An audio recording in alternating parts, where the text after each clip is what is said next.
আসসালামু আলাইকুম বাংলাদেশি ভাই বোনেরা, ঈদ মোবারক সবাইকে। আজকে আমাদের ঈদের তৃতীয় দিন। তো আপনারা সবাই কেমন আছেন? ইনশাল্লাহ আশা করি ভালো আছেন। সবাই কোরবানি করতে আছেন। আমরা ইনশাল্লাহ গতকালকে কোরবানি দিছি, কোরবানি করছি ইনশাল্লাহ। ভাই আপনারা কেমন আছেন? আমরা ইনশাল্লাহ আলহামদুলিল্লাহ ভালো আছি। তবে একটা জিনিস হলো, আমরা অতটা বেশি ভালো ইনশাল্লাহ, কিন্তু একটা কষ্ট হইলো কি, আমরা প্রবাসীরা একটাই কষ্ট, আমরা দিন শেষে কাজের থেকে আইসা অনেক আনন্দতে থাকি, কিন্তু বছরে একটা দিন যখন আমরা নামাজ পড়ে আসি, তখন আমরা কাউকে দেখি না, আত্মীয় স্বজন পরিবার কাউকে দেখি না।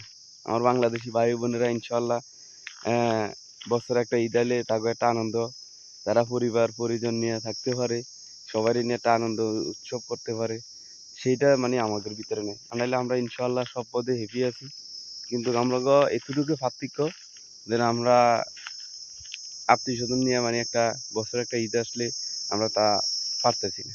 যাই হোক, তারপর আমরা অনেক সুখে আছি ইনশাল্লাহ, ভালোই আছি এত কষ্টের মাঝেও। আপনারা আমাদের জন্য দোয়া করবেন ইনশাল্লাহ, আমরা যেন ভালো থাকতে পারি, সুখে থাকতে পারি। এই প্রবাস জীবন, আমাকে প্রবাসী সবার জন্য আমরা বাংলাদেশ থেকে দোয়া করবেন ইনশাল্লাহ। আল্লাহ যেন আমাদেরকে অনেক সুখে রাখে। ওকে ভাই, কেমন ঈদ গেল জানাবেন কমেন্টে ইনশাল্লাহ। আল্লাহ হাফেজ, আসসালামু আলাইকুম।